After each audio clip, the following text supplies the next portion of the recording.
am I crazy or I feel like time really goes by so quickly? And you know something else insane? I told my mom, right? Because I was talking to my mom. My mom was like, Michi, you have not spent time with me in so long. And I'm like, Mom, what are you dead ass talking about? Like, here's the thing. Every time I have a day off, I always meet my mom. And I don't live next to my mother. That's another thing I'm gonna be taking time to actually sort out.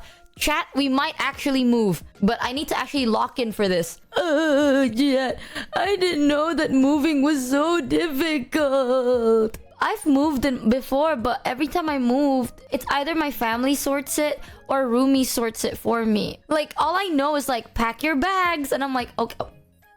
All right. Every time I move, it's always like my family that sorts it or Roomie sorts it. And then all I know is like, Michi, in a week, you have to sort out all your belongings because we're moving. And I'm like, oh, yippee! Where? And she's like, we're moving here. And I'm like, oh, yippee! And that's it. I didn't know that like moving was so difficult and you have to sign so much paperwork and then you have to talk to them. Oh, and then you have to like do stuff. I thought I just like the packing part. Oh, I've been too babied by Roomie, bro. Actually, chat, you want to know a crazy life story about my Roomie? So for those that don't know, I used to have a roommate of like, what, fucking 5 years. We've been roommates for so long and she abandoned me because she hates me. That's true. We had a big falling out. She hates me. She used to be like the breadwinner, low-key. Like, it's called a marriage. No, fuck you. Girl, she betrayed me. Did not leave you because she hates you. She hates me. I can't believe it. We were married for years. And you're telling me that we weren't married and we're just roommates and we're just friends and then she got married? That's disgusting. She hates me. It's the same thing. She looked at me dead in the eye and said, Michi, I hate you specifically. Maybe not word per word, okay? The real thing was she looked me dead in the eye and she said, I'm gonna get married and have to leave. But no, it's true. She's like, Michi, we're getting married. And I'm like, fuck you. You hate me, specifically me. And I pointed to myself. Yeah, it's true. Point is, I used to live with my roomie and my roomie was the one that sorted everything out for me. And I was just the guy, you know what I mean? I was the guy that like, I clean the house, I stream. I like to call myself a housewife. I will not stand this slander against the person that kept you alive for so long. No, I like to call myself a housewife. Some people called me a burden, but no. Let me just slip in there with the fellow housewives that actually do something. The thing is, like, I would love to call myself a housewife, but I didn't cook. I literally did nothing. I was just the guy, you know. But then Roomie sorted everything, and then we moved into this apartment. You misspoke, pet. Shut up, chat. I did my best, okay? I cleaned. Yeah. That was hard work. I would like mop the floor and brushed and shit. That was hard work. Shut up, chat. I did my best. Point is, we had a good thing going, you know?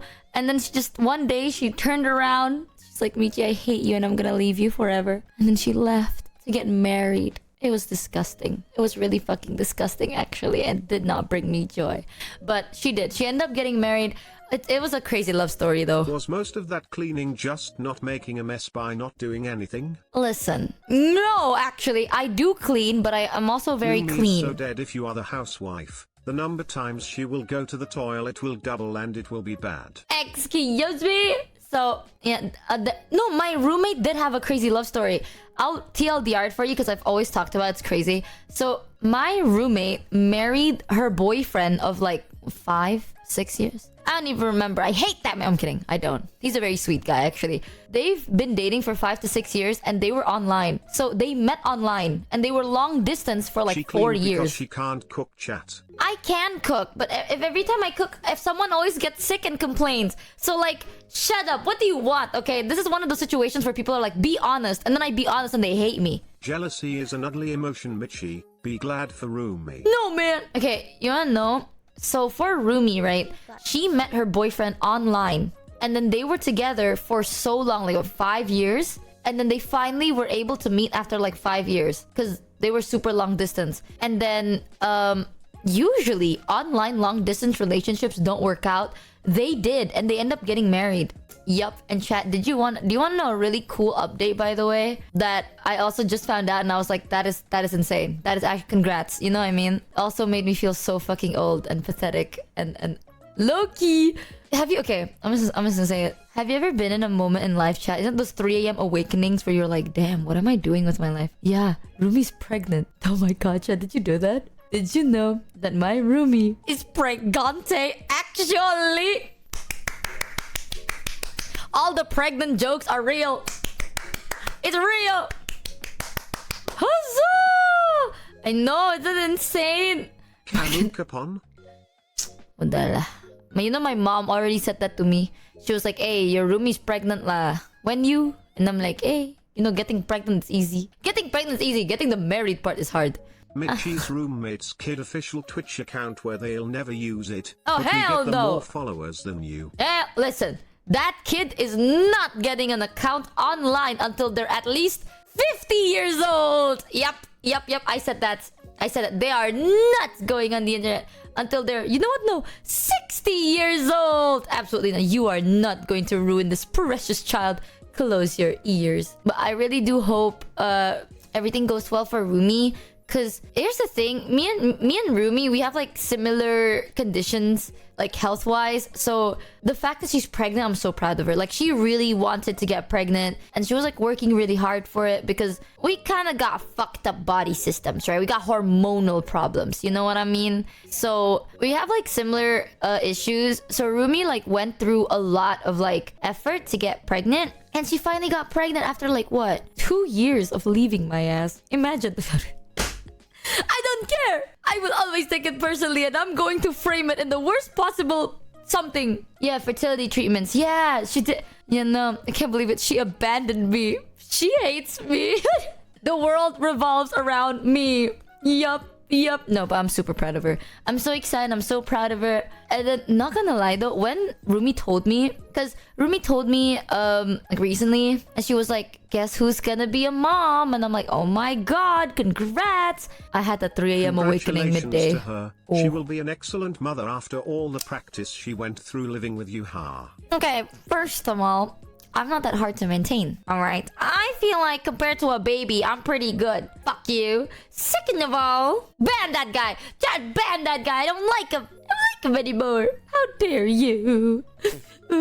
But point is, I had that 3 a.m. awakening midday. Like, Roomie told me midday, and I was like, damn, what am I doing with my life? You're pretty good at being a baby. No, I had that thought, you know what I mean? I sat there and I'm like, what am I doing with my life? Shit. I guess we are at that age. It took 2 years for age. her body to stop being stressed out from living with you and realize a baby would be easier.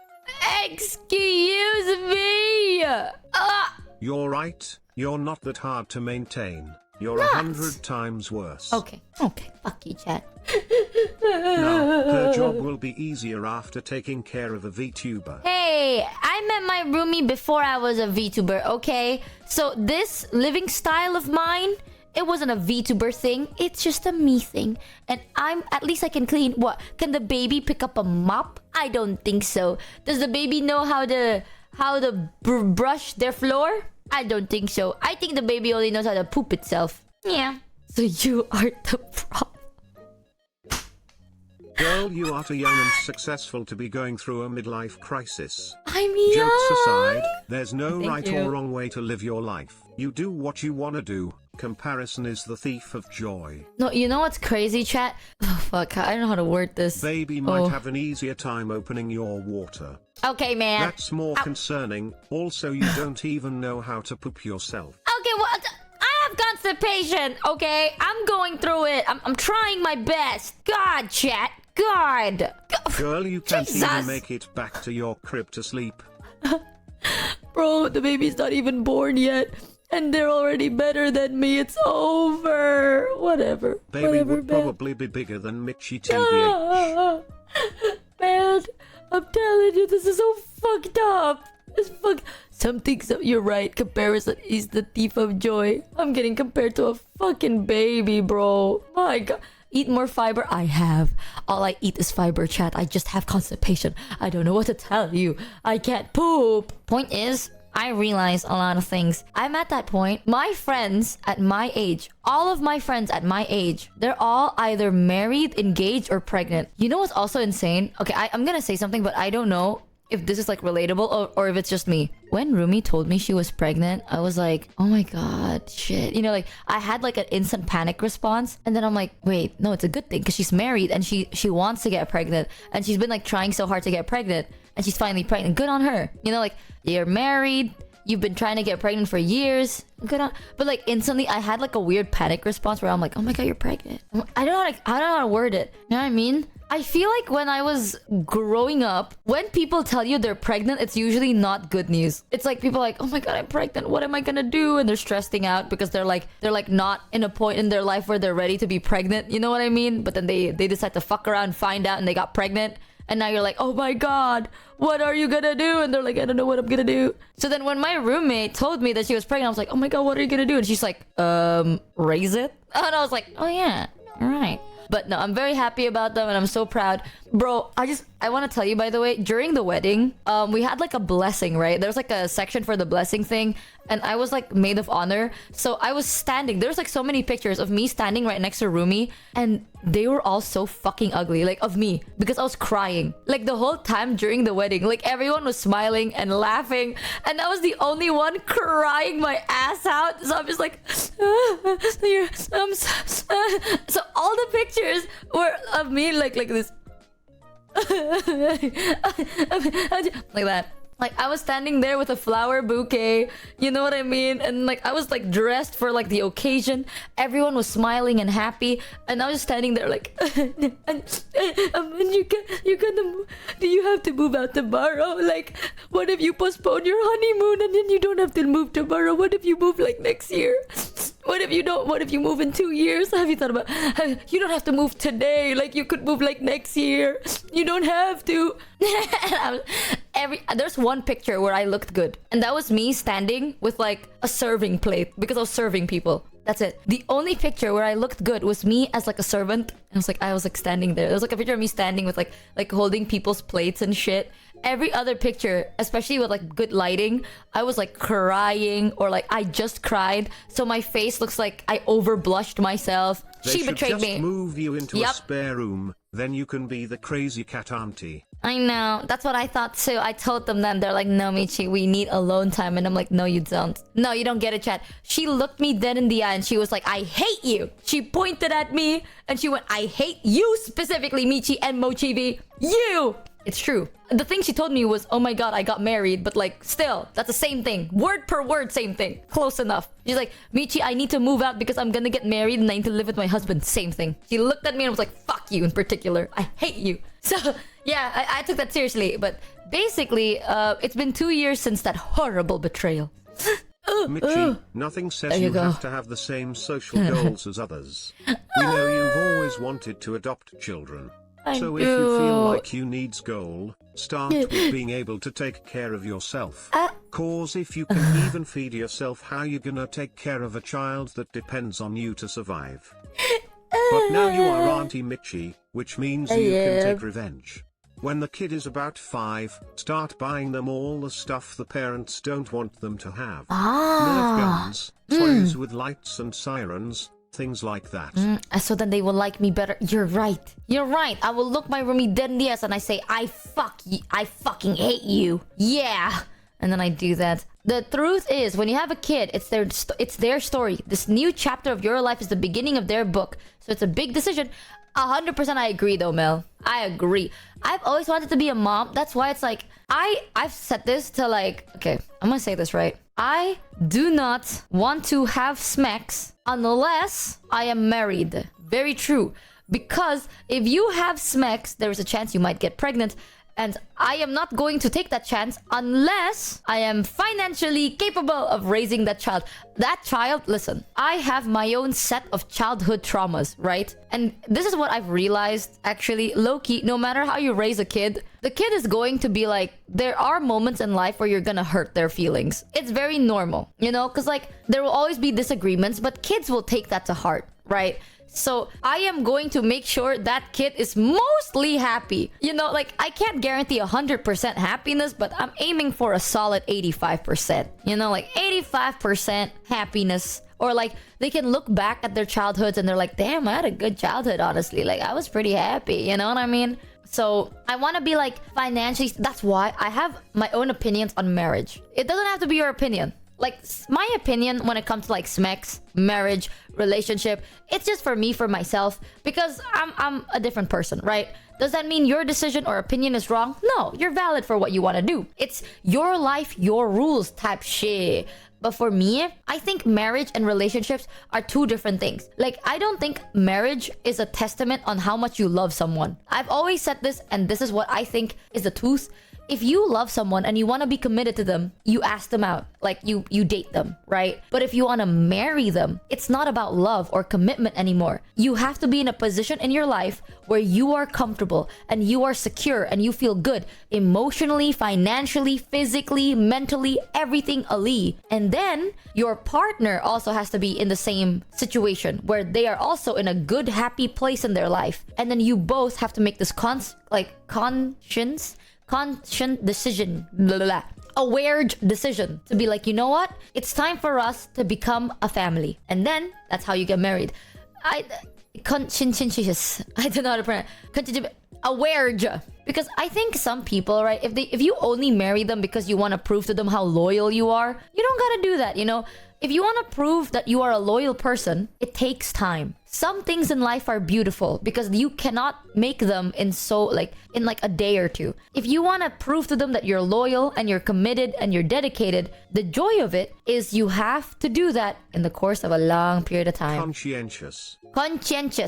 That's my opinion.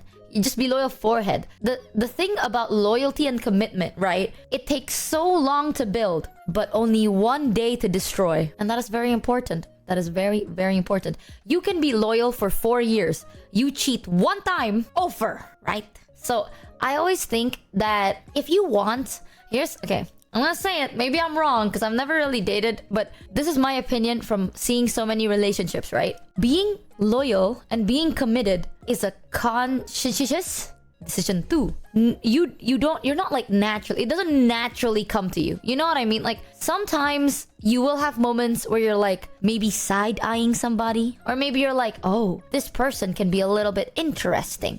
You know what I mean? However, you have to make that conscious effort to be like, no. Like sometimes, chat, there are people where being loyal and being committed is more easy. There are people where it's like they're having doubt. You know, they're starting to doubt themselves. Do I want to maybe cheat? But no. If you love someone, you have to make that conscious effort to be like, no, I am loyal and I'm committed. And you cannot leave it up to faith. That's not saying we haven't slept with other people, but there was no cheating involved. Yeah, that's the thing.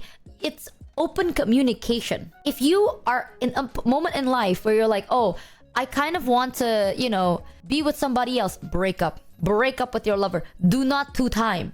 Love is not like a sword, Do not dual wield unless both parties consent, obviously. Because I understand that there are polyamorous relationships and stuff like that, right? So if it's a non-consented, do not dual wield that shit. You have to be loyal. And if you are in like a polyamorous relationship, you have to talk. You have to tell them what's going on. You cannot keep shit a secret. The best way I can say this is if you're doing something and you're like, oh, I can't do it. Like, I have to hide this. I can't do this in the open. Then maybe what you're doing is wrong. Who said that? If you can't talk about what you're doing to your partner, then maybe what you're doing is a little wrong. And it's like, oh, I can't tell I'm not cheating on them. I'm just talking to this other person, but I can't tell them. I don't know. Bro, I'm not dating chat and I tell chat everything. So like, come on. Why can't I don't even want to be around myself. Nothing will make me want to seek out another. I'm telling you, some people, I feel the same way. I saw a picture yesterday of like, I hope you're in your room hating me because I'm in my room hating me too. Trust me. Alright, chat. Like, sometimes we're very critical to ourselves, but you're a joy to be around. There will be people that would want to be with you forever.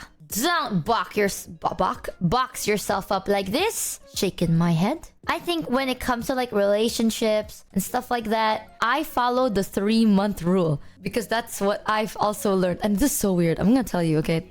Is this science? No. It's just my own conspiracy theory. But from my experience, this is like what happens usually. The first 3 months is the honeymoon period. You know, like you have the rose-tinted glasses on. You're like, everything is perfect. I love this guy. Like, this person is the person for me. Everything they do always makes me happy. After those 3 months, you reach the 6-month period, right? During those extra 3 months, you're starting to realize like, damn, this is kind of pissing me off a little. This is starting to piss me off. I disagree with this. I disagree with that. Yeah, that I'm telling you, after the 3-month period until the 6-month period, that's when you're starting to realize like, damn, they're kind of pissing me off. But if you manage to talk your differences out, you reach the 9-month period. I'm bald. During this 9-month period, that's when you start talking, or that's where you break up. It's either one. It's either you start talking to them more, they start talking to you more, you're starting to open up about stuff, and then you kind of like figure out where your boundaries are, or you break up with them. After you finish the 9-month mark, it goes to the 2nd year. Or 3 years, 2nd to 3rd year. I know, it's crazy. If you're still in a relationship after that and then you reach the 1.5 year mark, you're probably okay. It's gonna be pretty good. And then this is one part of the relationship that not a lot of people talk about. After the 2nd to 3rd year, you're going to reach what I call the dry patch. Okay, shit is gonna feel boring. It's gonna feel stale, and you're gonna feel like, you know, I'm just bored.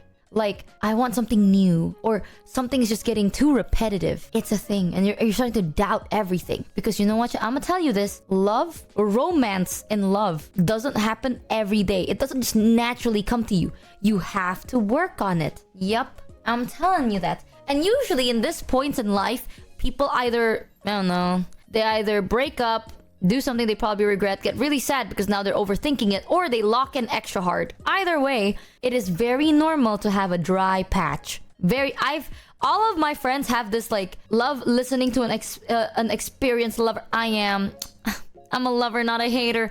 I'm just a person with friends who date a lot. So I noticed this. It always happens after like, usually my experience is like 2.5 to 3 years. They just start getting bored. Because, like, it's getting stale, you know, like, talking to the same person, seeing the same face. There's nothing new about them. Like, they know everything about you. You know everything about them. At that point, what the fuck are you gonna talk about, right? But here's the thing. You need... What I've noticed, people that successfully pass through this relationship, you lock into things to make it new again, you know? You don't bring back, like, old romance. You try new things. You go traveling together. Maybe have a spontaneous vacation. Maybe have a spontaneous surprise. Something like that. I do realize that there are so many pit stops in life where your brain kind of like tries to double check yourself to be like, are you sure you want to be with this person? And they double check them, right? If you love them. Love is not just that romantic feeling, the butterfly in your stomach. That's not what love is. That is infatuation, my friend. If you look at someone, you're like, oh my god, I'm so excited. That's infatuation. Real love is when you see someone at their worst and you still gaff about them, okay? When you really, really love someone is when you see them and they're not doing good. You know, maybe they're a little bit of an ass, or they're saying things or doing things you don't really agree, but you still love them anyway. I like to think you should all take your time. I don't think you should rush something like a marriage, but you shouldn't take too long either. It's one of those things that are like, if you do want to get married, because I have friends that never want to get married, they just want to be in a relationship forever, and their partner's okay with that, so they're just dating forever. They act like married couples though. Like, they've been together for 12 years, mind you. Like, I have a friend who's been in a relationship for 12 years. They're not married. They're just dating, right? Yeah, that's literally what they said. They're like, the only reason I'm ever gonna get married is if the benefits of marriage is, like, taxes-wise, is going to be, like, good. Aside from that, I'm never getting married. And I'm like, all right, good on you then. But if you do want to get married, don't rush into it. Really don't. You take your time. But I'm telling you, love is not excitement, in my opinion. I think love is when you see someone at their worst and you still love them. Like, they can do something, they can like be breaking down, they're stressed, they don't have time for you, they're busy, they're chasing their dreams, and you still love them. You're still committed, you're still waiting, you're patient, you're understanding, because you know deep down that they are worth that time. Because when you love someone, right, you don't plan on leaving them. So like, what is busy for a couple of weeks in the face of forever? Something like that. Maybe, I mean, obviously don't be selfish and be like, oh, I mean, my lover ignored me for 3 years. Okay, don't do that either. You gotta know your own boundaries. But love is not the good. Love is seeing the bad and still caring. If you're not at that point yet where you don't know if you can handle them at their worst, you gotta think about it. Just think about it. It's like when I say unconditional, you can set your boundaries. You don't have to be a yes man, right, chat? Don't be a yes man. Don't be like, anything you do is okay for me, queen. Not that. You lay your boundaries and you're like, hey, I'm not okay with this. But it's the fact that you're willing to put the effort to work through it together. You know? You're not like letting yourself be stepped over. They are worth the effort to talk about it. And you're like, hey, I'm not very comfortable with this. How do we work through it? That type of shit. But you're not like, oh, they did this, fuck, I hate it, I hate them, I'm not even gonna make an effort to fix it, I'm just gonna leave. Now that's different. So yeah, it's teamwork, you know. By the end of the day, it takes two to tango. And if you're the only one making all the effort in a relationship, I don't think you're in a relationship, deadass. If they're the only one making all the effort, I don't think you're in a relationship, deadass.